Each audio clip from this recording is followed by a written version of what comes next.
మిత్రులందరికీ శుభోదయం. వార్తా కథనాలపై విశ్లేషణ కార్యక్రమం టీజీటీవీ మార్నింగ్ న్యూస్ కు స్వాగతం. నేను మీ జర్నలిస్ట్ సత్య.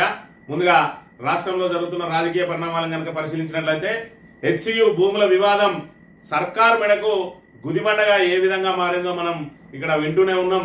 గత 10 రోజుల నుంచి హెచ్సియు భూముల వ్యవహారం రాష్ట్ర ప్రభుత్వాన్ని ఒక కుదిపేస్తుండగా ఇటు రాష్ట్ర కాంగ్రెస్ వ్యవహారాల ఇన్ఛార్జి అదేవిధంగా ముఖ్యమంత్రి మధ్య విభేదాలు కూడా పొడసూపడానికి హెచ్సియు భూముల వివాదం కారణమైంది. మరోవైపు నిన్న ఏదైతే మూలిగే నక్క మీద తాటిపండు పడ్డట్టు ఈ ప్రభుత్వం ఒకవైపు హెచ్సియు భూముల వ్యవహారంలో ఇప్పటికే విద్యార్థులు అదేవిధంగా మేధావులు పర్యావరణవేత్తల ఉద్యమాలతోటి సతమతం అవుతా ఉంటే దాని వెనుక భారీ కుంభకోణం దాగి ఉంది. మరో 2 రోజులలో 48 గంటల్లో ఆ భూ దందానంతా బయట పెడతా ఆధారాలతో సహా అని కేటీఆర్ చేసిన ప్రకటన ఏదైతే ఉన్నదో అది ప్రభుత్వం నెత్తిన పిడుగుపడ్డట్లయింది.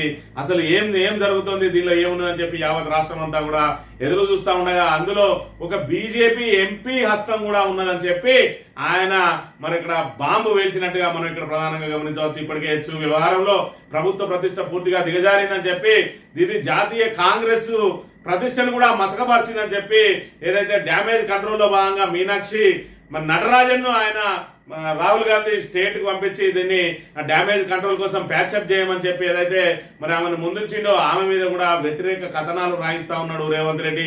ఇప్పటికే ప్రభుత్వ ప్రతిష్ట మసకబారింది. ఒకవైపు తాను ఖచ్చితంగా 400 ఎకరాల భూమిని సేకరించాల్సిందే, లేదంటే ఆర్థిక సంక్షోభంలో కూరుకుపోతా ఉన్నది ప్రభుత్వం. ఇప్పటికే దాని మీద 10,000 కోట్ల రూపాయలు అప్పు తీసుకున్నాం, ఎలాగైనా మరో 30,000 కోట్లు దాని మీద ఆదాయం సంపాదించాలని రేవంత్ రెడ్డి ఏదైతే ప్రయత్నం చేస్తా ఉన్నాడో దానికి ఆదిలోనే విద్యార్థులు తమ ఉద్యమాలతోటి అడ్డుకట్ట వేయగా మరి ఇక్కడ దాన్ని ఏఐ ఆర్టిఫిషియల్ ఇంటెలిజెన్స్ ద్వారా ఇదంతా జరిగింది. వాస్తవంగా అందులో ఏమి లేవు, మరి ఎలాంటి జంతువులు కూడా లేవు, ఏది పెద్ద అడవి కాదు అని చెప్పి దాన్ని బుకాయించే ప్రయత్నం ఏదైతే చేస్తా ఉన్నాడో దానికి మీనాక్షి చేస్తున్న చర్యలు గుదిబండగా మారినాయి. మరి ఇక్కడ వాస్తవ విషయాలన్నింటినీ కూడా బయటికి వస్తా ఉండడం, ఆమె డైరెక్ట్ గా మీడియాతో మాట్లాడుతుండడం, మరి ఇక్కడ నేరుగా బయటకు వచ్చే విద్యార్థులతోటి అదేవిధంగా మేధావులతోటి మరి ఇక్కడ మంత్రుల కమిటీతోటి కూడా మాట్లాడుతూ అవన్నీ మీడియాకు లీకులు ఇస్తుండడంతో మరి ఇక్కడ రేవంత్ రెడ్డి ప్రతిష్ట పూర్తిగా మసకపడతా ఉన్నదని చెప్పి రేవంత్ రెడ్డి ఎదురుదాడికి ప్రయత్నం చేస్తా ఉన్నాడు. తనకు సంబంధించిన దిశ అదేవిధంగా దక్కన్ క్రాంటికల్ లాంటి పేపర్లలో మరి ఇక్కడ ఆమె మీద వ్యతిరేక కథనాలు రాయిస్తా ఉన్నాడు అని అంటే రేవంత్ రెడ్డి హెచ్సియు భూముల వ్యవహారంలో ఎంత దూరమైనా వెళ్ళడానికి సిద్ధంగా ఉన్నా అని చెప్పి అధిష్టానంతో కాలు దూవడానికి ప్రయత్నం చేస్తున్న నేపథ్యంలో దీని వెనుక భారీ కుంభకోణం దాగి ఉందని చెప్పి మరి ఇక్కడ కేటీఆర్ చేసిన కీలక ప్రకటన పెద్ద ప్రకంపనలే లేపిందనే విషయాన్ని మనం ఇక్కడ ప్రధానంగా గమనించవచ్చు. ఇక మరో అంశం, దేశవ్యాప్తంగా జరుగుతున్న గవర్నర్ల ఏదైతే అధికార దుర్వినియోగానికి సంబంధించి నిన్న రోజున సుప్రీంకోర్టు బ్రేకులు వేసింది. మరి ఇక్కడ గవర్నర్లు ఎవరైతే ఉన్నారో వాళ్ళు రాష్ట్ర ప్రభుత్వం మరి తమకు సంబంధించిన ప్రభుత్వం లేకపోవడంతో ఏదైతే కేంద్రంలో ఏ ప్రభుత్వం ఉంటుందో వాళ్ళకి అనుకూల గవర్నర్లు ఉండడంతో ఇక్కడ ప్రభుత్వాలను వేధిస్తా ఉన్నారు. గతంలో చూసుకున్నట్టయితే బీఆర్ఎస్ గవర్నమెంట్ ను మరి ఇక్కడ ఆ గతంలో ఉన్న గవర్నర్ ఏ విధంగా వేధించింది, ఆఖరికి 2 ఎమ్మెల్సీలను పంపిస్తే కూడా ఫైలు మరి అక్కడే పెట్టుకొని తిప్పి పంపకుండా అక్కడే ఉంచుకున్నారు. అదేవిధంగా వివిధ బిల్లులను కూడా ఆమోదించకుండా మరి ఇక్కడ రోజుల తరబడి వాళ్ళ దగ్గర ఏవైతే పెట్టుకుంటా ఉన్నారో తమిళనాడుకు సంబంధించి నిన్న రోజున గవర్నర్ మీద సంచలన తీర్పిచ్చింది సుప్రీంకోర్టు. ఫైళ్లను ఎట్టి పరిస్థితుల్లోనూ వాళ్ళ వద్ద ఉంచుకోవద్దు, మరి రోజులకు రోజు ఉండదని 3 నెలల్లోపే ఖచ్చితంగా ఫైళ్లను క్లియర్ చేయాలని చెప్పి మరి అవి ఆమోదించడమా లేదా తిప్పి పంపడం చేయాలి. మరి రెండోసారి కనుక మళ్ళీ ఏదైతే శాసనసభలో బిల్లు చేసి ఆమోదం మంచి పంపినట్టయితే ఖచ్చితంగా దాన్ని మరి ఇక్కడ ఖచ్చితంగా వీళ్ళు ఆమోదించాలని చెప్పి సుప్రీంకోర్టు షరతులు విధించింది. ఒకవేళ మీరు ఆమోదించకుండా రాష్ట్రపతికి పంపినట్టయితే 3 నెలల్లోపే రాష్ట్రపతికి పంపాలని కూడా ఆదేశాలు జారీ చేసింది. అదేవిధంగా 4 ఏళ్లకు పైగా గవర్నర్ వద్ద ఉంచుకున్న 10 బిల్లులు ఏవైతే ఉన్నాయో తమిళనాడుకు సంబంధించి ఆ 10 బిల్లులను కూడా ఆమోదం పొందినట్టుగానే మరి ఇక్కడ సుప్రీంకోర్టు ప్రకటించింది. దాంతో కొండగ నాలుకకు మందు వేస్తే ఉన్న నాలుక ఊడిపోయినట్టు ఏదైతే వీసీలను నియమించే అధికారం ఏదైతే ఉన్నదో అదేవిధంగా మరి యూనివర్సిటీలకు ఛాన్సలర్ గా ఇప్పటి వరకు మరి ప్రతి రాష్ట్రంలో కూడా గవర్నరే ఉంటా ఉన్నాడు. మరి ఇక్కడ ఏదైతే తమిళనాడుకు సంబంధించి ఛాన్సలర్ గా యూనివర్సిటీ ఛాన్సలర్ గా ముఖ్యమంత్రి ఉండాలని చెప్పి ఏదైతే బిల్లు పెట్టిరో దాన్ని తిప్పి పంపకుండా అదేవిధంగా దాన్ని ఆమోదించకుండా 4 సంవత్సరాల పాటు నుంచి ఎమ్మడే ఉంచుకుంటున్న గవర్నర్ ను మరి ఇక్కడ ఏదైతే సుప్రీంకోర్టు ఆమోదం పొందడంతో అక్కడ ఛాన్సలర్ గా ఇప్పుడు ముఖ్యమంత్రి ఉండే అవకాశం ఉన్నది. మరి ఇక్కడ ఏదైతే స్టాలిన్ సంబరాలు చేసుకుంటా ఉన్నాడు, ఇది మా ఒక్క రాష్ట్రం సాధించిన విజయం కాదు, మరి ఇక్కడ గవర్నర్లతో వేధిస్తా ఉంటే వేధింపులకు గురవుతున్న రాష్ట్ర ప్రభుత్వాలు అన్నింటి కూడా ఊరట లభించింది దీని ద్వారా అని చెప్పి చెప్తున్న అంశాన్ని మనం ఇక్కడ ప్రధానంగా గమనించవచ్చు. వార్తా కథనాలను కనుక పరిశీలించినట్లయితే ముందుగా నమస్తే తెలంగాణ దినపత్రికలో వృద్ధి రేటుకు కాంగ్రెస్ కాటు, రేవంత్ పాలనలో ఆర్థికం అతలాకుతలం, కేసీఆర్ వేసిన ఆర్థిక పునాదులను ధ్వంసం చేసిన సర్కార్, జిఎస్డిపి తలసరి వృద్ధి రేటులో అట్టడుగున తెలంగాణ, అస్సాం, మేఘాలయ, ఛత్తీస్గఢ్ రాష్ట్రాల కంటే ఘోరం, 15 నెలల కాంగ్రెస్ పాలనలో పడిపోయిన గ్రోత్ రేటు, కేంద్ర ప్రభుత్వం MOSPI నివేదిక ద్వారా సుస్పష్టం, తెలంగాణ జీఎస్టీ వృద్ధి రేటు 5.1%, మార్చిలో 0, కేంద్ర జీఎస్టీ వృద్ధి రేటులో సగానికి పడిపోయిన తెలంగాణ, రవాణాలో తగ్గిన రాబడి 1203 కోట్లు తగ్గిన వసూళ్లు, ఇంతలో ఎంత తేడా, ఎట్లుండే తెలంగాణ, ఎట్లయిపోయే తెలంగాణ అని చెప్పి మరి ఇక్కడ రేవంత్ ఏ విధంగా ఆర్థికాన్ని అతలాకుతలం చేస్తా ఉన్నాడు అంటే ఇక్కడ వృద్ధి రేటుకు కాంగ్రెస్ కాటు అట. మరి ఈ దుర్గతికి కారణం ఎవరు అంటే కేసీఆర్ వేసిన ఆర్థిక పునాదులను ధ్వంసం చేస్తున్న సర్కారు ఆఖరికి మార్చిలో 0% వృద్ధి రేటుకి వచ్చింది. మరి ఓవరాల్ గా చూసుకున్నట్టయితే 8.6 వృద్ధి రేటు ఏదైతే ఉన్నదో దేశవ్యాప్తంగా, అందులో మన వాటా 5.1%. దాంతో 14వ స్థానంలోకి వెళ్ళిపోయింది. మనం గతంలో చూసుకున్నట్టయితే కేసీఆర్ హయాంలో జిఎస్డిపి వృద్ధి రేటు తెలంగాణ 3వ ర్యాంక్ ఉంటే ఇప్పుడు 14వ ర్యాంకు పడిపోయింది. అదే 23-24లో హయాంలో తలసరి వృద్ధి రేటు 1వ ర్యాంక్ ఉంటే 24-25లో 11వ స్థానానికి దిగజారింది అని అంటే మరి ఇక్కడ మన ఏదైతే పరిపాలన ఏ విధంగా ఉన్నది, మన ఆదాయం ఏ విధంగా కోల్పోతా ఉన్నాం. ఇక్కడ అన్ని రంగాలలో, ఇటు వ్యవసాయ రంగం అయితేంది, ఇటు పారిశ్రామిక రంగం అయితేంది, ఇటు సినిమా రంగం అయితేంది, అన్ని రంగాలను కూడా దెబ్బకొట్టింది రేవంత్ సర్కార్ అని దీని ద్వారా తేటతెల్లమవుతున్న పరిస్థితిని మనం ఇక్కడ ప్రధానంగా గమనించాలి. 11 ఏళ్ల కింద ఉమ్మడి రాష్ట్రం నుంచి విడిపోయినప్పుడు తెలంగాణ ఆర్థికంగా బలహీనంగా ఉండేది. తెలంగాణలో సమ్మిళితాభివృద్ధి లక్ష్యంగా అప్పటి సీఎం కేసీఆర్ 10 ఏళ్లు శ్రమించి రాష్ట్రానికి బలమైన ఆర్థిక పునాదులు వేసిండు. ఆర్థికంగా పసుపునగా ఉన్న రాష్ట్రాన్ని అన్ని రంగాల్లో అగ్రగామిగా నిలబెట్టిండు. దాని ఫలితంగానే జిఎస్డిపి తలసరి ఆదాయం, జిఎస్టీ వసూళ్లు, రవాణా రాబడిలో దేశంలోనే రాష్ట్రం టాప్ ర్యాంకులో నిలిచింది. కానీ ఎవరో శాప పెట్టినట్టు అన్ని ఆర్థిక సూచీల్లో తెలంగాణ అధపాతాళానికి దిగజారింది. జిఎస్డిపి తలసరి ఆదాయం, జిఎస్టీ వసూళ్లు, రవాణా రాబడి ఇలా ఏ అంశాన్ని విశ్లేషించినా రాష్ట్రం ఇప్పుడు పేలవమైన ప్రదర్శననే కనబరుస్తా ఉన్నది. కాంగ్రెస్ వచ్చిన 15 నెలల్లో తెలంగాణ ఆర్థికం అంతా కూడా అధోగతి పాలైంది. ఇది మనకు కళ్ళ కట్టొచ్చినట్టు కనబడుతూనే ఉన్నది. మరి దానికి ఈ రేవంత్ రెడ్డి బేల అరుపులు, బీద అరుపులే మనం చూస్తూనే ఉన్నాం. ఆర్థికంగా దివాలా తీసింది అని అంటే దివాలా ఎందుకు తీయదు? ఆర్థికంగా మీ అస్తవ్యస్త విధానాలతోటే దివాలా తీసింది. ఇవాళ హైడ్రా ద్వారా పూర్తిగా రియల్ ఎస్టేట్ రంగాన్ని కుప్పగొల్చిండ్రు. ఇవాళ రియల్ ఎస్టేట్ రంగం అనేది మరి ఇక్కడ మన ఆర్థిక అభివృద్ధిలో ప్రధాన పాత్ర పోషించింది. ఇవాళ మరి రియల్ అంతా కూడా డమాలై ఆఖరికి బిల్డర్లు ఆత్మహత్యలు చేసుకుంటా ఉన్నారు అని అంటే మీ అస్తవ్యస్త నిర్ణయాలు, మీ అసమర్థ పాలనతోటి ఈ రోజు తెలంగాణ అధోగతి పాలవుతున్నది. గత 10 సంవత్సరాలలో ఎట్లా ఉండే తెలంగాణ, ఈ 15 నెలల్లో ఎట్లయింది తెలంగాణ అనేది ఒకసారి తెలంగాణ ప్రజలందరూ కూడా బేరీజ్ చేసుకోవాలి. జిఎస్టీ వృద్ధి రేటు గుండు 2025 మార్చిలో 0% ప్రభుత్వ వైఫల్యానికి నిదర్శనం. అనాలోచిత నిర్ణయాలతోనే ఈ దుస్థితి. రైతు భరోసా సాయం అందించకపోవడంతో గ్రామాల్లో కొనుగోలు సామర్థ్యం తగ్గింది. మాజీ మంత్రి హరీష్ రావు దీనికి ఒక రైతు భరోసానే కాదు, ఏదైతే రాష్ట్ర ప్రభుత్వం తీసుకుంటున్న అనాలోచిత నిర్ణయాలన్నీ కూడా ఈ రోజు మార్చిలో జిఎస్డిపి 0కు చేరుకోవడానికి ప్రధాన కారణం. మరి ఇక్కడ అన్ని రంగాలను మరి సర్వనాశనం చేసింది. ఇవాళ వికలాంగులకు, అదే విధంగా వృద్ధులకు ఏదైతే పెన్షన్ ఇస్తా అన్నారు, మరి ఇక్కడ 2000, 4000, 4000, 6000 చేస్తా అన్నారు. మహిళలకు 2500 ఇస్తా అన్నారు. రైతు భరోసా ఇస్తా అన్నారు. మరి రైతు భరోసాను 15,000ను 12,000 కుదించిండు. ఆ 12,000 కూడా జనవరి 26వ తేదీనే ఒక విడత 6,000 ఇస్తా అన్నారు. మళ్ళా తర్వాత మార్చి 31 వరకు అన్నారు. మార్చి 31 పోయి ఇప్పటికి 8 రోజులు దాటిపోయింది. అయినప్పటికీ కూడా ఇప్పటి వరకు కూడా రైతు భరోసా అందిన దాఖలాలు లేవు అని అంటే ప్రభుత్వం ఏ విధంగా ఉన్నది. మరొక వైపు ఏదైతే మరి హెచ్సియుకు సంబంధించిన 400 ఎకరాలను TGIIC ద్వారా ICICI బ్యాంకు కుదబెట్టి 10,000 కోట్లు తెచ్చి దాన్ని రైతు భరోసాకు మళ్ళిద్దామన్నారు. దానిలోంచి 2,000 కోట్లు మాత్రమే మరి ఇక్కడ రైతులకు చెల్లించి మిగతా 8,000 కోట్లు మరి ఇక్కడ కాంట్రాక్టర్ల జేబులు నింపిండ్రు.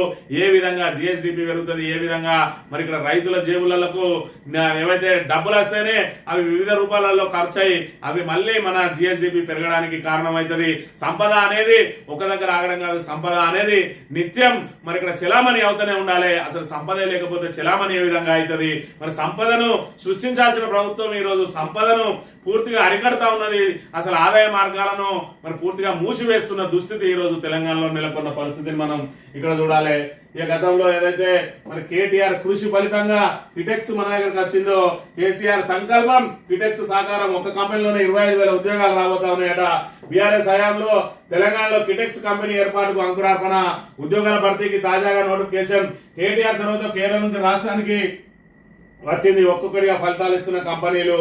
మరి ఇక్కడ నాడు ముఖ్యమంత్రిగా కేసీఆర్ దార్శని కదా, ఇప్పుడు ఫలితాలు ఇస్తున్నది ఐటీ పరిశ్రమల మంత్రిగా నాటి కేటీఆర్ చొరవ నేడు తెలంగాణ సమాజానికి ఉపాధి పరుస్తున్నది. బీఆర్ఎస్ హయాంలో ఏర్పాటైన ఒక పరిశ్రమ ఇప్పుడు ప్రారంభానికి సిద్ధమై పెద్ద ఎత్తున ఉద్యోగాలను సృష్టిస్తున్నది. ఏకంగా 25,000 ఉద్యోగాలను తాజాగా కిటెక్స్ అనే సంస్థ నోటిఫికేషన్ విడుదల చేసింది. మరి ఇక్కడ రేవంత్ రెడ్డి అంటాడు, మా హయాంలో మరి ఇక్కడ ఎక్కడ ఏ మందల కడితేంది, మా మందల ఇంత అయిపోయాయి అన్నట్టు మరి ఇక్కడ కిటెక్స్ సంస్థను మరి ఇప్పుడు మా ప్రభుత్వం వాళ్ళకి అన్ని రకాల మేము ప్రోత్సాహాలు ఇచ్చినాం కాబట్టి ఈ రోజు ఉద్యోగ నోటిఫికేషన్ ఇస్తుంది. మీ ప్రభుత్వ హయాంలో అయ్యే ఉంటే అప్పుడెందుకు ఉద్యోగ నోటిఫికేషన్ ఇవ్వలేదని అంటాడు. ఎందుకంటే గతంలో చూసుకున్నట్టయితే కేసీఆర్ ప్రభుత్వం ఇచ్చిన 30,000 ఉద్యోగాలను కూడా తన ఖాతాలు వేసుకున్న రేవంత్ రెడ్డి ఈ 25,000 కూడా తమ గడితే అని చెప్పుకుంటాడు. ఎందుకంటే 20 ఏళ్ల పాటు అటు కాంగ్రెస్ ప్రభుత్వం, రాజశేఖర రెడ్డి ప్రభుత్వం, అదేవిధంగా ఇటు కేసీఆర్ ప్రభుత్వం ఇద్దరు కూడా సుప్రీంకోర్టులో అదేవిధంగా హైకోర్టులో కొట్లాడితే 400 ఎకరాలు ఏదైతే ఐఎంజీ చేతి నుంచి ప్రభుత్వానికి వచ్చినాయో మేము వచ్చినాక 3 నెలల్లో సుప్రీంకోర్టును ఒప్పించినామని అంటాడు. మరి ఇక్కడ ఏదైనా 3 నెలల్లో అద్భుతాలు జరుగుతాయా, కోర్టులలో తీర్పులు వస్తాయా అనేది మరి యావత్ ప్రజానికి తెలుసు. అయినా కూడా మరి ప్రజలను ఏమార్చే ప్రయత్నమే చేస్తారు రేవంత్ రెడ్డి. పిల్లి మరి కళ్ళు మూసుకొని పాలు తాగుతాట, నన్ను ఎవరు చూస్తలేరని రేవంత్ రెడ్డి పరిస్థితి కూడా అట్లనే ఉన్నది. ప్రజలందరికీ తెలుసు, ప్రజలకు అన్ని అర్థమైతా ఉన్నాయి. మీ దొంగ వేషాలు, దొంగ మాటలు అన్ని కూడా అర్థమైతా ఉన్నాయి. మీరు కేసులతోటో అదే విధంగా ఏదైతే వాట్సాప్ గ్రూపులలో చేరి, గ్రామాలలో ఉన్న వాట్సాప్ గ్రూపులలో చేరి ఎవరిని కూడా తమ సమాచారాన్ని షేర్ చేసుకోకుండా, ప్రభుత్వం మీద వ్యతిరేకతను వ్యక్తం చేయకుండా అందరినీ భయభ్రాంతులకు గురి చేస్తా అంటే రాష్ట్ర వ్యాప్తంగా మీరు అందరినీ అరికట్టడం మీతోటి కాదు. మీరు ప్రజల నుంచి మన్ననలు పొందాలి తప్ప ప్రజలను బెదిరించి నియంత పాలన సాగించి మళ్ళీ అధికారం చేపట్టబోరు. మరి ఈ 3 సంవత్సరాలే మాకు చాలు, మాకు ఇదే చివరి అవకాశం అని చెప్పి అందరికాడికి దండుకుంటా అంటే అది మీ ఇష్టం. కానీ ఇంకా అబద్ధాలతోటి మరి ఇక్కడ ప్రభుత్వాన్ని నడపలేరు అనే విషయాన్ని మీరు ఒకసారి గమనించాలి. హెచ్సియు భూముల అమ్మకంలో భారీ స్కామ్. కుంభకోణంలో బీజేపీ ఎంపీ హస్తం. 48 గంటల్లో అన్ని బయట పెడతాం. ఎస్సీయూ ఘటనలో కేసులకు బెదరం. బాధిత విద్యార్థులకు అండగా నిలుస్తాం. రేవంత్ వైఫల్యంతోనే మీనాక్షి సమీక్షలు. పెట్రోల్ ధరలు పెంచి పేదలపై కేంద్రం భారం. మీడియాతో చిట్చాట్లో కేటీఆర్ అని చెప్పి కంచగచ్చబౌలి భూముల అమ్మకం ముసుగులో 1,000 కోట్ల రూపాయల భారీ కుంభకోణానికి తెరలేపారు. ఇందులో బీజేపీకి చెందిన ఒక ఎంపీ హస్తం ఉన్నది. 48 గంటల్లో అన్ని వివరాలు బయట పెడతామని బీఆర్ఎస్ వర్కింగ్ ప్రెసిడెంట్ కె తారక రామారావు సంచలన ఆరోపణలు చేశారు. రాష్ట్రంలో కాంగ్రెస్ ప్రభుత్వం నెగటివ్ పాలసీలతో నెగటివ్ పాలన సాగిస్తున్నారని, అందుకే జీడీపీ వృద్ధి రేటు తిరోగమనంలో పయనిస్తున్నాయని నిప్పులు జరిగారు. మంగళవారం హైదరాబాద్ లో కేటీఆర్ మీడియాతో పలు అంశాలపై ముచ్చటించారు అని చెప్పి మరి కుంభకోణం పెద్ద ఎత్తున జరగబోతా ఉన్నది హెచ్సియులో. మరి ఇప్పుడు 400 ఎకరాలు ఏదైతే ఉన్నదో అది పర్యావరణాన్ని మరి ఇక్కడ ధ్వంసం చేసి, ప్రకృతిని విధ్వంసం చేసి మరి దాన్ని ప్రైవేట్ వాళ్లకు కట్టబెడతా ఉన్నారు. దాని ద్వారా ఖజానా నిండుతుందని చెప్పి ఇప్పటి వరకు కొంతమంది ఆలోచన చేస్తా ఉన్నారు. కానీ ఇందులో పెద్ద ఎత్తున భారీ స్కామ్ దాగి ఉన్నది. అసలు రేటు నిర్ణయంలోనే 10,000 కోట్ల రూపాయల మరి పెద్ద ఎత్తున స్కామ్ అక్కడ బట్టబయలు కాబోతా ఉన్నది. 10,000 కోట్ల రూపాయలు అప్పనంగా నొక్కేయడానికి మరి ఇక్కడ ప్రయత్నం చేస్తా ఉన్నారు. దాని వెనుక ఒక బీజేపీ ఎంపీ ఉన్నాడు. మరి దీని అన్నిటిని కూడా మేము ఇక్కడ ఆధారాలతో సహా బయట పెడతా అని చెప్పి నిన్న రోజున సంచలన వ్యాఖ్యలు చేసిండు కేటీఆర్. మరి ఇదంతా కూడా ప్రభుత్వాన్ని కుదిపేస్తా ఉన్నది. ఇప్పటికే రేవంత్ రెడ్డి మీద విశ్వాసం కోల్పోయిన కాంగ్రెస్ అధిష్టానం ఆయన నమ్మక ఏఐసిసి నుంచి మరి కాంగ్రెస్ రాష్ట్ర వ్యవహారాల ఇన్ఛార్జ్ ద్వారా వివరాలన్నీ సేకరిస్తా ఉన్నది. మరి ఇక్కడ రేవంత్ రెడ్డి దాని మీద అసహనం కూడా వ్యక్తం చేస్తున్న పరిస్థితి ఇక్కడ చూసుకున్నట్టయితే మీనాక్షిపై కక్ష. కాంగ్రెస్ లో హెచ్సియు భూముల చిచ్చు. ముఖ్య నేత తీరుపై పార్టీ పరిశీలకురాలి ఆగ్రహం. ఆమె జోక్యంపై ముఖ్య నేత తీవ్ర అసహనం. ఆదాయానికి గండి కొట్టడంపై అసంతృప్తి. పీకల్లోతు ఫ్రస్ట్రేషన్ లో మీనాక్షిపై చెడు ముద్ర. అనుకూల పత్రికల్లో మీనాక్షిపై వ్యతిరేక ప్రచారం అని చెప్పి ఇక్కడ మీనాక్షి నటరాజన్ ఏదైతే ఉన్నారో దానిలో వాస్తవిక విషయాలను మరి ఇక్కడ జాతీయ కాంగ్రెస్ కు రాహుల్ గాంధీకి తెలియజేయడానికి ఆమె నిర్వహిస్తున్న సమీక్షలు ఏవైతే ఉన్నాయో ఆ సమీక్షలన్నిటి కూడా మరి రేవంత్ రెడ్డికి మింగుడు పడడం లేదు. మరి అక్కడ వాస్తవ పరిస్థితి చూసుకున్నట్టయితే వాస్తవం చెప్పాలంటే అది అడివే. అక్కడ ఖచ్చితంగా వన్యమృగాలు ఉన్నాయి, జింకలు ఉన్నాయి, తాబేళ్లు ఉన్నాయి, అదే విధంగా సరీసృపాలు ఉన్నాయి, మరి నెమళ్ళు ఉన్నాయి. వీటన్నిటి కూడా వాస్తవంగా బయటికి చెప్తే ప్రభుత్వం అప్రతిష్ట పాలవుతుంది. దానికే ఏఐ తోటి వీడియోలు చేసి ఆ లేనిపోని సృష్టించిరు అని చెప్పి మరి బుకాయించే ప్రయత్నం చేస్తా ఉన్నది రాష్ట్ర ప్రభుత్వం. దానికి మీనాక్షి చేస్తున్న సమీక్షలు గండి కొడతా ఉన్నాయి. దాంతో మీనాక్షికి అడ్డుకట్ట వేయడానికి మరి తన సొంత మీడియాలోనే మరి ఆమె మీద వ్యతిరేక కథనాలు రాయిస్తూ మరి ఏఐసిసి కూడా ఎదురొడ్డి నిలబడతా ఉన్నాడు రేవంత్ రెడ్డి. తన నిర్ణయాలను వ్యతిరేకిస్తే రాహుల్ గాంధీని కూడా వదిలేది లేదన్నట్టుగా వివరిస్తా ఉన్నాడు రేవంత్ రెడ్డి అనే విషయాన్ని మనం ఇక్కడ ప్రధానంగా గమనించాలి. ఇక హెచ్సియు నుంచి పోలీసులను వెనక్కి పంపించాలని అడ్మినిస్ట్రేషన్ బ్లాక్ వద్ద నిరసన తెలుపుతున్న విద్యార్థులు అని చెప్పి మరి ఏదైతే హెచ్సియుకు సంబంధించి మరి ఇక్కడ రిజిస్ట్రార్ వీసీల అనుమతి లేకుండా పోలీసులు లోపలికి వచ్చే అవకాశం ఉండదు. మరి యూనివర్సిటీలలో పోలీసులు చొరబడడంపై మరి రిజిస్ట్రార్ మీద వీళ్ళు ఏదైతే హెచ్సియు విద్యార్థులు అక్కడ ఆందోళన నిర్వహిస్తా ఉన్నారు. మీరు అనుమతించకపోతే పోలీసులు యూనివర్సిటీ లోపలికి ఎట్లా వచ్చారు, ఎట్లా లాఠీ చార్జ్ చేశారు, దీనికి అందరికీ కూడా మీరే బాధ్యత వహించాలని చెప్పి ఇది రిజిస్ట్రార్ కార్యాలయం ముందట నిన్నటి రోజున నిరసన తెలిపిన పరిస్థితిని మనం ఇక్కడ ప్రధానంగా గమనించాలి. ఇక గద్దల్లా పెద్దలు అని చెప్పి నిన్న ఒక స్టోరీ పెట్టింది. దానికి సంబంధించి కొనసాగింపుగా ఎస్బీఐ లేదా హెచ్ఎండిఏ చేదా హెచ్సియు భూముల వ్యవహారంలో లోతుకు వెళ్లే కొద్ది సందేహాలు. భూ పందేరంలో భాగంగా భూ విలువ తగ్గింది. గతానికి భిన్నంగా లేఅవుట్ వేలానికి కసరత్తు. డీజీఐఐసి హెచ్ఎండిఏను వదిలి ఏజెన్సీకి టెండర్లు. తాకట్టు రుణంలోను ప్రైవేట్ బ్యాంకుల వైపు మొగ్గు. అనుమతి లేకుండానే బుల్డోజర్లతో పనుల నిర్వహణ. చరిత్రలో తొలిసారిగా డీజీఐఐసితో రుణం. తెర వెనుక ముఖ్య నేత సహా ఇద్దరు అమాత్యుల చక్రం అని చెప్పి ఇక్కడ ఎస్బీఐ లేదా మరి హెచ్ఎండిఏ చేదా అని చెప్పి హెచ్సి భూముల వ్యవహారంలో మరి ఇక్కడ లోతుకు వెళ్లే కొద్ది సందేహాలు వెలువడుతున్నాయని చెప్పి ఏదైతే భూములు కోకాపేట భూములకు సంబంధించి 100 కోట్లకు ఎకరం అయినప్పుడు మరి ఇక్కడ ఆ 100 కోట్ల మీద అదనంగా రాబట్టే ప్రయత్నం చేయాలి. ఎందుకంటే మరి హెచ్సియు నగరం నడిబొడ్డున ఉన్నది, అది 10 కిలోమీటర్ల అవతల ఉన్నది. అక్కడనే 100 కోట్లు పోతే ఇక్కడ 120 నుంచి 150 కోట్లు పోవాలి. మరి దానికి ప్రారంభ ధరగా 75 కోట్లు ఏదైతే నిర్ధారణ చేసి జీవో రిలీజ్ చేసిరో దాన్ని సవరించి మళ్ళీ 52 కోట్లకే చేసిరు. అంటే సగానికి కొట్టేయాలని చెప్పి ఏదైతే ప్రయత్నం చేస్తా ఉన్నారో అందులో 10,000 కోట్లు మరి ఏదైతే ధర తగ్గింపులోనే 10,000 కోట్లు స్వాహా చేసే ప్రయత్నం జరిగింది. దీని వెనుక పెద్ద హస్తం ఉన్నది. మరి ఇక్కడ ఎంపీ హస్తం కూడా ఉన్నది బీజేపీకి సంబంధించి అని చెప్పి కేటీఆర్ చెప్తా ఉన్న అంశాన్ని కూడా మనం ఇక్కడ చూడాలి. అదే విధంగా మరి ఇక్కడ గవర్నమెంట్ బ్యాంకులు ఉండగా ఐసిఐసి నుంచే రుణం ఎందుకు తీసుకున్నా ఉన్నారు, దీనిలో కూడా పెద్ద మర్మం దాగి ఉన్నది అని చెప్పి కూడా మరి అనుమానాలు వెలువడుతున్న పరిస్థితిని మనం ఇక్కడ ప్రధానంగా గమనించాలి. ఇక చరిత్రలో నిలిచేలా బీఆర్ఎస్ రైతోత్సవ సభను బ్రహ్మాండంగా నిర్వహిస్తాం. ఎలకతుర్తిలో 1200 ఎకరాల చురుగ్గా ఏర్పాట్లు. 119 నియోజకవర్గాల నేతలకు కేసీఆర్ దిశానిర్దేశం. అంచనాకు మించి కార్యకర్తలు ప్రజలు తరలివస్తారు. 3000 ఆర్టీసీ బస్సులను బుక్ చేసిన ఏడాదంతా. టీఆర్ఎస్ సంస్థాగత నిర్మాణంపై దృష్టి. డిజిటల్ రూపంలో సభ్యత నమోదు చేపడతాం. అక్టోబర్ లో బీఆర్ఎస్ అధ్యక్షుడిని ఎన్నుకుంటాం. చిట్చర్లో బీఆర్ఎస్ వర్కింగ్ ప్రెసిడెంట్ కేటీఆర్ అని చెప్పి చరిత్రలో నిలిచిపోయేలా బీఆర్ఎస్ రైతోత్సవం. బీఆర్ఎస్ మరి ఏదైతే పార్టీ టీఆర్ఎస్ ఆ తర్వాత పరిణామంలో బీఆర్ఎస్ గా మారిందో ఆవిర్భావం అది ఏర్పడి 25 సంవత్సరాలు అవుతున్న సందర్భంగా రజతోత్సవ సభను భారీగా ఏర్పాటు చేయాలని చెప్పి ఇప్పటికే కాంగ్రెస్ ప్రభుత్వం ఏదైతే ప్రజా వ్యతిరేక విధానాలతోటి ప్రజలను నడ్డి విరుస్తా ఉన్నదో మరి ఇక్కడ రాష్ట్ర ప్రభుత్వం మెడలు వంచడానికి ప్రజల భాగస్వామ్యంతో మనం ఇంకా నిరసనలకు అదే విధంగా పోరాటానికి తెరదీయాలని చెప్పి రైతోత్సవ సభను మరి ఇక్కడ అట్టహాసంగా నిర్వహించుకొని అక్కడి నుంచే మన పోరాటం ప్రారంభం చేయాలని కేసీఆర్ 119 నియోజకవర్గాల నేతలందరినీ కూడా వ్యక్తిగతంగా పిలిపించుకొని వాళ్ళందరితో దిశానిర్దేశం చేసిండ్రు. మన అంచనానికి మించి ప్రజలు వచ్చే అవకాశం ఉంటుంది కాబట్టి వాళ్ళందరికీ సౌకర్యాల కల్పన కూడా అదే రీతిలో కల్పించాలని, ఎలాంటి అసౌకర్యాలు కలగకుండా వాళ్ళకు రవాణా సౌకర్యం కానీ మరి తాగునీరు అదే విధంగా సల్ల ప్యాకెట్లు ఏదున్నా కూడా వాళ్ళను మళ్ళీ సురక్షితంగా ఇంటికి చేరే వరకు నాయకులు బాధ్యతలు తీసుకోవాలని చెప్పి కూడా అందరికీ దిశానిర్దేశం చేస్తున్న పరిస్థితిని మనం ఇక్కడ ప్రధానంగా గమనించాలి. ఇక వడ్లు ఎప్పుడు కొంటారు? కొనుగోలు జాప్యంపై రైతులకు అన్నేలా. ధాన్యం కొనాలని అన్నదాతల ఆందోళన. కేంద్రాలు ప్రారంభించిన ప్రభుత్వం ధాన్యం కొనకపోవడంపై మండిపాటు. సూర్యాపేట నల్గొండలో రాస్తారోకో. తరుగుపై నిజామాబాద్ జిల్లాలో నిరసనలట. వడ్లు ఎప్పుడు కొంటారు? మరి ఇటైతే మరి ఉమ్మడి కరీంనగర్ జిల్లాలో అయితే ఇంకా వడ్ల కొనుగోలు కేంద్రాలు ప్రారంభమైన దాఖలాలు లేవు. ఒకవైపు 1,37,000 టన్నులు వస్తుందని చెప్పి మరి ఇక్కడ అనుకుంటా ఉంటే మరి 70 లక్షలు 1,37,00,000 టన్నులు వస్తాయి అనుకుంటే 70 లక్షల వరకే కొనుగోలు చేయాలని చెప్పి వీళ్ళు ప్రణాళికలు చేస్తా ఉన్నారు. అంటే సగం మాత్రమే కొని మిగతా సగం రైతులే మరి వాళ్ళు అమ్ముకునే వరకు వాళ్ళ మీద ఒత్తిడి తీసుకురావాలి. అంటే ధాన్యం కొనుగోలు కేంద్రాలను ఏర్పాటు చేసిన కొనుగోలు చేయకుండా మరి వాళ్ళు ఏదైతే సగం ధాన్యం అమ్ముకునే వరకు వేచి చూసి ఆ తర్వాత కొనుగోలు చేపట్టాలని చెప్పి కుట్రలు పడుతూ ఉన్నది ప్రభుత్వం అని కూడా వార్తలు వెలువడుతున్న పరిస్థితులను మనం గమనించాలి. ఇక రాక్షసులకు ఒరేసారి దిల్సుఖ్నగర్ పేలుల కేసులో హైకోర్టు చారిత్రాత్మక తీర్పు.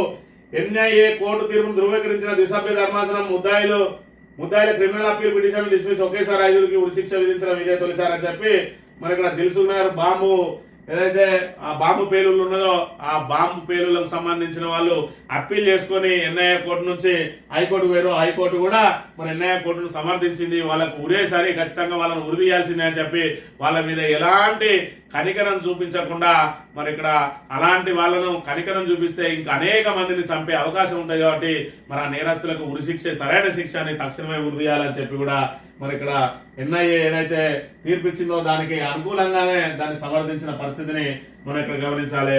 ఇక పెట్రోల్ గుట్టు గృహకు రట్టాట. మోదీ హయాంలోనే భారీగా పెట్రోల్ వద్ద సుంకాల పేరిట ప్రజలకు కేంద్రం డోకరా ₹2 ఎక్సైజ్ పెంపుతో కేంద్ర ఖజానాకు ఏడాదికి 2,85,000 కోట్లు ఆమ్దాని. ఏఐ చాట్బాట్ లో గ్రోక్ సంచలన వాస్తవాలని చెప్పి ఇక్కడ గ్రోక్ అనేది అయితే మరి ఇక్కడ ఏదైతే సోషల్ మీడియాను వాడి అసత్య ప్రచారాలతోటి బీజేపీ మరి చాలా గొప్ప పార్టీ, నరేంద్ర మోడీ గొప్ప నాయకుడే లేడని చెప్పి ఏదైతే వాట్సాప్ యూనివర్సిటీ ద్వారా ప్రచారం చేసుకుంటా ఉన్నదో బీజేపీ వాళ్లకు గ్రోక్ అనేది అడ్డుకట్ట వేస్తా ఉన్నది. ఉన్నది ఉన్నట్టు ఉండదు కనకట్టు అన్నట్టు మరి ప్రతిదీ కూడా బయటికి వాస్తవాలని చెప్పేస్తా ఉన్నది. ₹2 ఇప్పుడు పెంచడం ద్వారా మరి 2,85,000 కోట్లు ఏదైతే సంపాదించబోతా ఉన్నది. దీని ద్వారా మరి ఇక్కడ కేంద్ర ప్రభుత్వం మరి ఇక్కడ ఏదైతే పెట్రోల్ ధరలు పెంచుకుంటూనే పోతా ఉన్నది కానీ సామాన్యులకు మరి ఎలాంటి ఉపయోగం లేదు ఇలాంటి చర్యల ద్వారా అని చెప్పి చెప్తున్న అంశాన్ని కూడా చూడవచ్చు. ఇక సాక్షి దినపత్రిక విషయానికి వస్తే గవర్నర్ కు సంబంధించి గవర్నర్ గడువు 3 నెలలే, బిల్లులపై ఆలోగా నిర్ణయం తీసుకోవాల్సిందే. సుప్రీంకోర్టు రెండోసారి పంపితే నెలలోగా సమ్మతి తెలపాల్సిందే, లేదంటే న్యాయ సమీక్షకు సిద్ధంగా ఉండాలి. చారిత్రాత్మక తీర్పు వెలువరించిన సర్వోన్నత న్యాయస్థానం అసాధారణ జాప్యం రాజ్యాంగ విరుద్ధమే, బిల్లులపై గవర్నర్ కు వీటో అధికారం లేదు. తమిళనాడు గవర్నర్ ఆర్ఎన్ రవి తీరు చట్ట విరుద్ధం, ఆయనకు పంపిన 10 బిల్లులు ఆమోదం పొందినట్లే. అసాధారణ అధికారాలు ఉపయోగిస్తూ ధర్మాసనం తీర్పు, గవర్నర్లు నిరోధకంగా ఉండొద్దంటూ కీలక వ్యాఖ్యలు అని చెప్పి మరి ఇక్కడ గవర్నర్లు ఇప్పుడు బీజేపీ పాలిత రాష్ట్రాలలో బీజేపీ గవర్నర్లే ఉంటారు. ఏదైతే బీజేపీ ఇతర రాష్ట్రాలలో కూడా బీజేపీకి సంబంధించిన వాళ్ళే గవర్నర్లు ఉంటారు కాబట్టి మరి బీజేపీ పాలిత రాష్ట్రాల్లో గవర్నర్లకు ముఖ్యమంత్రులకు మధ్య అవగాహన ఉంటుంది కానీ బీజేపీ ఇతర రాష్ట్రాల్లో గవర్నర్లు ప్రభుత్వాన్ని మరి ఇక్కడ ఇబ్బందులకు గురి చేస్తా ఉన్నారు. మరి గతంలో చూసుకున్నట్లయితే బీఆర్ఎస్ ప్రభుత్వం ఉన్న సమయంలో కేసీఆర్ ఇచ్చిన బిల్లులన్నింటినీ కూడా అదే రకంగానే మరి ఇక్కడ గవర్నర్ గా పనిచేసిన తమిళనాడుకు చెందిన మరి లేడీ గవర్నరు నానా ఇబ్బందులు పెట్టింది. ఎమ్మెల్యేలు గవర్నర్ ప్రతిపాదించే ఎమ్మెల్యేలను కూడా తిరస్కరించి ఏదైతే బీఆర్ఎస్ కు రావాల్సిన 2 ఎమ్మెల్సీలు కూడా ఇప్పుడు కాంగ్రెస్ ప్రభుత్వం ఏర్పడ్డ ద్వారా గవర్నర్ కోటాలో మరి ఇక్కడ కాంగ్రెస్ కు అయిన పరిస్థితిని మనం ఇక్కడ చూడాలి. ఈ రకంగా గవర్నర్ల ద్వారా నానా ఇబ్బందులు పెట్టింది. తమ మాట వినని ముఖ్యమంత్రి ఎవరైనా ఉంటే వాళ్ళని గవర్నర్ల ద్వారా ఇబ్బంది పెట్టడం మరి ఇక్కడ జాతీయ స్థాయిలో ఉన్న అధికారంలో ఉన్న పార్టీలకు పరిపాటిగా మారింది. గతంలో కాంగ్రెస్ ప్రభుత్వం అదే విధంగా చేసేది, ఇప్పుడు బీజేపీ ప్రభుత్వం అదే విధంగా చేస్తా ఉన్నది. కానీ తెలంగాణలో మాత్రం గవర్నర్ కు ముఖ్యమంత్రికి మధ్య మంచి అవగాహన ఉన్నది. దానికి కారణం ఏంటంటే రేవంత్ రెడ్డికి మరి అక్కడ ప్రధానమంత్రి అడిగిన వెంటనే అపాయింట్మెంట్ ఇస్తాడు. ఆయన అందరు కేంద్ర మంత్రులతో మంచిగా ఉంటాడు. బీజేపీ రేవంత్ రెడ్డి చిట్టా పట్టాలు వేసుకొని తిరుగుతారు కాబట్టి ప్రస్తుతం అయితే గవర్నర్ కును అదే విధంగా రేవంత్ రెడ్డికి ఎలాంటి గ్యాప్ లేదు. మరి గతంలో చూసుకున్నట్టయితే సౌందరరాజన్ గారు మరి పూర్తి స్థాయిలో కేసీఆర్ ను నానా రకాల ఇబ్బందులు పెట్టింది తెలంగాణ ప్రజానీకం అంతా కూడా చూసినాం. మరి దీన్ని బట్టే తెలుస్తుంది ఇక్కడ బీఆర్ఎస్ బీజేపీ ఒకటా లేదంటే రేవంత్ రెడ్డి బీజేపీ ఒకటా అనేది మరి దీని ద్వారా తెలియజేసుకోవాలి. ఏదేమైనా కూడా గవర్నర్ల ద్వారా రాష్ట్రాలను ఇబ్బంది పెట్టే కార్యక్రమానికి సుప్రీంకోర్టు తెరవేసింది. మరి రోజుల తరబడి సంవత్సరాల తరబడి బిల్లులు తమ వద్ద పెండింగ్ లో పెట్టడం కుదరదు అని 3 నెలల్లోపు నిర్ణయం తీసుకోవాల్సిందే అని చెప్పి చారిత్రాత్మకమైన తీర్పు ఇచ్చింది. రేపటి రోజున ఏదైతే ఫిరాయింపు ఎమ్మెల్యేల మీద కూడా ఇదే తరహా తీర్పు రాబోతా ఉన్నది. 10 మంది ఫిరాయింపు ఎమ్మెల్యేలకు ఉప ఎన్నికలు తప్పవు అని చెప్పి ఈ తీర్పు ద్వారా అంటే సుప్రీంకోర్టు రాజ్యాంగ పరిరక్షణకు ఏ విధంగా పూనుకుంటున్నదో దీని ద్వారా తేటతెల్లమవుతున్న అంశాన్ని మనం ఇక్కడ చూడాలి. హెచ్సియు భూముల వెనుక కుంభకోణానికి సంబంధించి 2 రోజులలో చెప్తున్నట. మరి 2 రోజులలో బాంబు పేల్చబోతా ఉన్నాడు. మరి బాంబుల మంత్రిది కూడా ఇందులో ఏమన్నా ఉన్నదా తేటతెల్లం కాబోతా ఉన్నది. జిల్లాల్లో జలగండం మండు వేసవికి ముందే అడగంటుతున్న భూగర్భ జలమట్టాలు అన్ని జిల్లాల్లో సురక్షిత స్థాయిలోపే. ఫిబ్రవరిలో 8.68 మీటర్ల లోతులో నీళ్లు, మార్చిలో 9.91 మీటర్ల పతనం. అధిక శాతం జిల్లాల్లో ఆందోళన పరిస్థితి. భూగర్భ జలాలు పూర్తిగా అడగంటిపోతా ఉన్నాయి. 8.5 మీటర్ల నుంచి 10 మీటర్ల లోతుకి వెళ్ళిపోయినాయి. ఇప్పటికే 10 మీటర్లు అంటే 30 ఫీట్ల లోపలికి వెళ్ళిపోయినాయి. మరి ఇంకా రాబోయే రోజులలో ఇంకా లోపలికి భూగర్భ జలాలు అడగండిపోతాయి. దానికి సంబంధించి మరి ఇక్కడ ఏదైతే తాగునీటి కోసం సరైన ఏర్పాట్లు ఉన్నాయనంటే గోదావరిని ఎడారిగా మార్చిండు కాళేశ్వరం మీద కుట్రలు అన్ని. మేడిగడ్డలో మరి ఇక్కడ పిల్లర్ గుంగింది ఏదైతే ఉన్నదో 7వ బ్లాక్ను పునరుద్ధరించాలని చెప్పి ఎన్డీఎస్ఏ నిపుణుల కమిటీ చెప్పినప్పటికీ కూడా ఆ నివేదికను తొక్కిపెట్టి ఇప్పటి వరకు దాన్ని మరమ్మతు చేయకుండా సుందిల్లా అన్నారం గేట్లు తీసి గోదావరిని ఎడారిగా మార్చి ఇక్కడ రాబోయే రోజులలో రాష్ట్ర వ్యాప్తంగా తాగునీటికి కూడా కొరతను సృష్టించింది కాంగ్రెస్. ఈ పాపం అంతా కూడా కాంగ్రెస్ అనే విషయాన్ని మనం గమనించాలి. రాబోయే రోజులలో నీటికి కటకట ఏర్పడక తప్పని దుస్థితి నెలకొన్నది. ఆంధ్రజ్యోతి విషయానికి వస్తే రిజిస్ట్రేషన్లకు రేపటి నుంచే స్లాట్ బుకింగ్. 22 సబ్ రిజిస్ట్రార్ కార్యాలయాల్లో ప్రయోగాత్మకంగా అమలు ఏర్పాట్లు. 10-15 నిమిషాలు రిజిస్ట్రేషన్ పూర్తి. కార్యాలయాల్లో పడిగాపులకు ఇకపై తెర. రోజుకు 40 స్లాట్లు అందుబాటులోకి. డిమాండ్ ఉంటే స్లాబులు పెంచే వీలు. బుకింగ్ లేకుండా వచ్చే వారి కోసం రోజుకు 5 రిజిస్ట్రేషన్లకు అనుమతి అని చెప్పి స్లాట్ బుకింగ్ కార్యక్రమం కూడా పెట్టి అన్ని కూడా ముందు స్లాట్ బుకింగ్ లోనే వివరాలు అన్ని కనుక పెట్టినట్టయితే వెళ్ళిన వెంటనే రిజిస్ట్రేషన్ అవుతుంది. లేదంటే ఇప్పుడు సబ్ రిజిస్ట్రార్ దగ్గరికి వెళ్తే మరి చాలా సేపు వేసి ఉండాల్సి వస్తా ఉన్నది. ఎక్కువ రిజిస్ట్రేషన్ ఉన్నప్పుడు పొద్దునమైన వాళ్ళు సాయంత్రం వరకు కూడా వేసి ఉండే దుస్థితి ఉన్నాయి. కాబట్టి 10-15 నిమిషాల్లోనే మరి ఇక్కడ తొందరగా రిజిస్ట్రేషన్ అయ్యే విధంగా అన్ని రకాల ఆన్లైన్ ఏర్పాట్లు చేస్తున్నట్టు ప్రభుత్వం ప్రకటించిన అంశాన్ని ఇక్కడ మనం గమనించాలి. ఇక అమెరికా కల్లలు విద్యార్థులపై ట్రంప్ సర్కార్ మరో పిడుగు. కారు వేగంగా నడిపారని, లైసెన్స్ లేదని, స్టూడెంట్ వీసాలు ఎడాపెడా రద్దు. కాలేజీలకు సమాచారం ఇవ్వని అధికారులు వీసా రద్దుతో పాటు స్వీయ బహిష్కరణ కూడా. హార్వర్డ్ నుంచి స్టాన్ఫోర్డ్ వరకు ఇదే తీరు. వర్క్ వీసా రద్దుకు ట్రంప్ సర్కార్ యోజన. ఓపీడీని ముగించాలని కాంగ్రెస్ లో బిల్లు. వేలాది మంది భారతీయ విద్యార్థుల్లో గుబులు. H1Bకి మారాలని నిపుణుల సూచన. దేశం విడిచి వెళ్తే రావడం కష్టమని హెచ్చరిక. చైనాపై ట్రంప్ బాధుడు 104%. అమెరికా టారిఫ్లపై చర్చలే ముఖ్యం. జైశంకర్.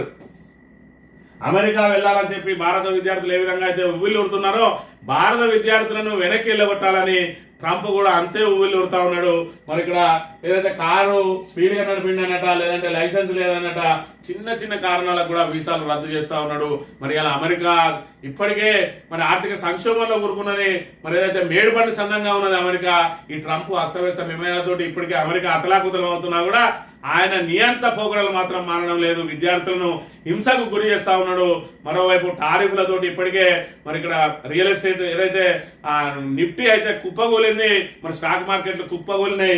అయినప్పటికీ కూడా అస్తవ్యస్త నిర్ణయాలతో ఇంకా ట్రంప్ ముందుకు సాగుతున్న అంశాన్ని మనం ఇక్కడ చూడాలి. ఇక కాంగ్రెస్ దిద్దుబాటట. క్షేత్రస్థాయి నుంచి పార్టీ ప్రక్షాళనపై దృష్టి. ఎదురుదెబ్బల నేపథ్యంలో భారీగా సంస్థాగత మార్పులు. ఈ ఏడాది పునర్నిర్మాణంపైనే ఫోకస్. సిడబ్ల్యూసి. మతవాదం హింసతో దేశంలో విద్వేష అగాధంలోకి కూరుకుపోతోంది అని పేర్కొంటూ తీర్మానం. సర్దార్ పటేల్ అసలైన వారసత్వం కాంగ్రెస్ పార్టీదే అంటున్న ఖర్గే. అహ్మదాబాద్ లోని వల్లభాయ్ పటేల్ మెమోరియల్లో భేటీ. నేను 1700 మంది ప్రతినిధులతో ప్రధాన సదస్సు. పేదల విద్యపై గత ప్రభుత్వం నిర్లక్ష్యం క్షమించలేని నేరం. ఆంధ్రజ్యోతి కథనాన్ని ట్యాగ్ చేస్తూ సీఎం ట్వీట్. ఆంధ్రజ్యోతి ఏంది, సీఎం ఏంది, మీ ఇద్దరు ఒకటే రాయ్యా. నువ్వు పెడతావు, ఆయన పెడతాడు. నువ్వేదైతే తప్పుడు వార్త ఆయన కరపత్రం రాసిస్తాడు, ఆ వార్త నువ్వు ప్రచురిస్తావు. నువ్వు ప్రచురించిన తీసి మళ్ళీ ఆయన ట్యాగ్ చేస్తాడు. దీనిలో విచిత్రం ఏమున్నది? రాధాకిట్టి గారు మరి ఇక్కడ రేవంత్ రెడ్డి బూట్లు నాకడం కోసమే ఇప్పుడు ప్రయత్నం చేస్తా ఉన్నాడు. ఈ పత్రిక నడిపిస్తా ఉన్నాడు. ఈ లేసే ఎంగిలి మెతుకులు ఏవైతే ప్రకటనలు ఉన్నాయో ఆ ప్రకటనల కోసం రేవంత్ రెడ్డి బూట్లు నాకడానికి ఏమాత్రం కూడా వెనుకాడడం లేదు. ఇక్కడ అహ్మదాబాద్ కు సంబంధించిన వార్తలు రాసి కూడా రేవంత్ రెడ్డిని హీరో చేయాలని చెప్పి ప్రయత్నం చేస్తా ఉన్నాడు. నువ్వు జాకీలు పెట్టి లేపినా కూడా రేవంత్ రెడ్డి లేచే అవకాశం లేదు. మీనాక్షి నటరాజన్ ఇప్పటికే ఈయన చిట్టా మొత్తం కూడా అక్కడ జాతీయ కాంగ్రెస్ అప్పచెప్పిందట. కాంగ్రెస్ లో క్షేత్రస్థానం నుంచి పార్టీ ప్రక్షాళన ఏదైతే ఉన్నదో ఆ ప్రక్షాళన చేస్తే ముందు వీకేసేది రేవంత్ రెడ్డిని అనే విషయాన్ని రాధాకిట్టి గారు ముందుగా తెలుసుకోవాలని మనం ఇక్కడ చెప్తా ఉన్నాం. 20 ఏళ్లుగా గుండె ఆపరేషన్ చేస్తున్న దొంగ డాక్టర్ అట. బ్రిటన్ లోని ప్రఖ్యాత డాక్టర్ పేరుతో చెలామణి. మధ్యప్రదేశ్ లో ఆసుపత్రిలో 15 మందికి శస్త్రచికిత్సలు, వారిలో 7 మృతి. పరారీలో నకిలీ వైద్యులు తాజాగా అరెస్టు. 15,000 ఆపరేషన్లు చేసినట్టు ప్రచారం. 2006లో ఛత్తీస్గఢ్ స్పీకర్ కూడా తనే ఆపరేషన్ అనంతరం స్పీకర్ మృతి. దొంగ డాక్టర్ వద్ద డజన్ల కొద్ది ఫేక్ డిగ్రీలు. ఆంధ్రప్రదేశ్ నుంచి మెడికల్ కౌన్సిల్ రిజిస్ట్రేషన్ అని చెప్పి 20 ఏళ్ల నుంచి మరి ఇక్కడ హార్ట్ స్పెషలిస్ట్ గా ఒక దొంగ డాక్టర్ చెలామణి అయితే ఉన్నాడట. ఏకంగా స్పీకర్ కే ఆపరేషన్ చేసిందట. ఛత్తీస్గఢ్ స్పీకర్ కు 2006లో మరి ఆ ఫేక్ డాక్టర్ ఆపరేషన్ చేస్తే ఏ విధంగా ఉంటుంది, ఆఖరికి స్పీకర్ కూడా చనిపోయిందట. మన దగ్గర వైద్య విధానం మీద నియంత్రణ ఏ విధంగా ఉన్నది అని అంటే ఫేక్ డిగ్రీలు పట్టుకొచ్చిన ఎవందో పేరుతోటి డాక్టర్ గా చెలామణి కూడా 20 ఏళ్ల వరకు కూడా అవన్నీ పట్టుకోలేకపోయింది అని అంటే మరి భారతదేశంలో వైద్య వృత్తి మీద మరి ఇక్కడ ఏదైతే నిఘాలు ఏ విధంగా ఉన్నాయి అంటే ఏ రకంగా ఫేక్ సర్టిఫికెట్లతోటి ఒక ఉద్యోగం మంది ఉద్యోగం చేస్తా ఉన్నాడు అని అంటే వాడేదో వారి జీవనాధారమో లేకపోతే ఆర్థికానికి సంబంధించి ఆర్థిక వ్యవస్థను కొల్లగొడతాడు కావచ్చు. కానీ ఈ రకంగా నకిలీ డాక్టర్ గా అవతారం ఎత్తే ఎంతమంది ప్రాణాలు పోతాయని, అది కూడా ఏకంగా మరి ఇక్కడ గుండె డాక్టర్ గా చెలామణి నకిలీ డాక్టర్ అంటే ఇది ఎంత విడ్డూరం అనే విషయం అనేది మరి ఇక్కడ వాళ్ళకు ప్రభుత్వాలు ఏ విధంగా రక్షణ కల్పిస్తాయనే విషయాన్ని కూడా మనం గమనించాలి. ఈనాడు దినపత్రిక విషయానికి వస్తే ఊరే సరే అని చెప్పి దిల్సుఖ్ నగర్ బాంబు పేలుళ్లకు సంబంధించిన వాళ్ళను ఉరిదీయడం పట్ల మరి ఇక్కడ హైకోర్టు సమర్థించడాన్ని మరి ఇక్కడ అందరూ కూడా స్వాగతిస్తున్న పరిస్థితిని కూడా మనం ఇక్కడ ప్రధానంగా గమనించాలి. వడగళ్ళు అన్నదాత కడగళ్ళు మహబూబాద్ ములుగు జిల్లాలో 1000 ఎకరాల్లో పంట నష్టం.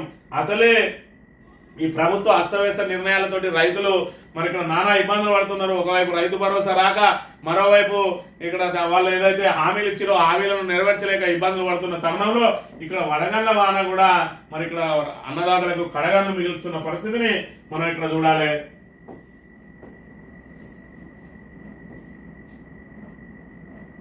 ఆధార్ కార్డు జేబులో పెట్టుకోనక్కర్లేదు, క్యూఆర్ కోడ్తో తక్షణ వెరిఫికేషన్ అని చెప్పి ఆఖరికి మరి అంతా కూడా డిజిటలైజేషన్ అయిపోతా ఉన్నది.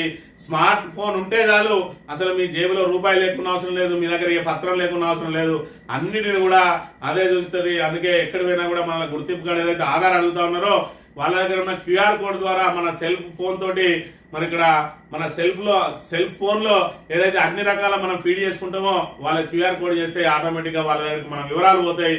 దాని ద్వారా వెరిఫికేషన్ చేసుకోవచ్చు అని దీని త్వరలోనే మరి అందుబాటులోకి తీసుకొస్తామని చెప్తా ఉన్నారు. ఇక పవన్ కళ్యాణ్ చిన్న కుమారుడికి గాయాలు, సింగపూర్ లోని సమ్మర్ క్యాంప్ లో అగ్ని ప్రమాదం, బాలిక మృతి, 20 మంది గాయాలు, మార్క్ శంకర్ చేతులు కాలిన గాయాలు. సింగపూర్ కు బయలుదేరిన పవన్ కళ్యాణ్ త్వరగా కోలుకోవాలని ప్రధాని మోడీ సహా పలువురు ఆకాంక్ష అని చెప్పి సింగపూర్ లో చదువుతున్నటువంటి మరి పవన్ కళ్యాణ్ ఏదైతే ఆంధ్రప్రదేశ్ డిప్యూటీ మన సీఎం పవన్ కళ్యాణ్, హీరో పవన్ కళ్యాణ్ చిన్న కుమారుడు మార్క్ శంకర్ చదివే స్కూల్లో అగ్ని ప్రమాదం జరిగిందట. ఆ అగ్ని ప్రమాదంలో మరి ఆయన చిన్న కుమారుడి చేతులకు బొబ్బలైనాయి. అదేవిధంగా ఆ పొగనంతా కూడా మింగి కొంచెం సీరియస్ పరిస్థితులలో హాస్పిటల్లో చేరినట.